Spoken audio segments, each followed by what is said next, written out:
Badan Penanggulangan Bencana Kabupaten Aceh Barat Daya terus berupaya mengantisipasi kebakaran hutan dan lahan atau Karhutlah. Sejak awal memasuki musim kemarau dalam sebulan terakhir, luasnya lahan gambut di wilayah setempat membuat petugas BPBK bersama TNI, Polri terus mewaspadai Karhutlah di wilayah tersebut. Setelah dilakukan pemantauan menggunakan hotspot satelit, sejumlah titik panas terdeteksi di kawasan perkebunan kelapa sawit milik PT Cemerlang Abadi di Kecamatan Babahrot. Guna meminimalisir Karhutlah, sejumlah petugas pun dikerahkan ke lokasi. Petugas melakukan pemantauan titik panas dengan menggunakan drone guna memudahkan upaya pemadaman agar api tidak meluas. Hasil analisa setelah dipantau drone, luas lahan yang terbakar hanya sekitar 0,5 hektar. Meskipun tidak terlalu luas, pihaknya tetap waspada.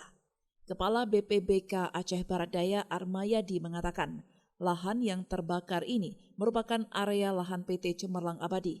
Kawasan ini sering terjadi kebakaran hutan dan lahan saat memasuki musim kemarau panjang, lantaran lahan gambut dan banyaknya ranting kayu yang mudah terbakar di area lahan tersebut. Sudah kita lakukan pemantauan, tinjauan langsung ke lokasi dan menggunakan drone dan tim yang siap dengan peralatan Karhutlah.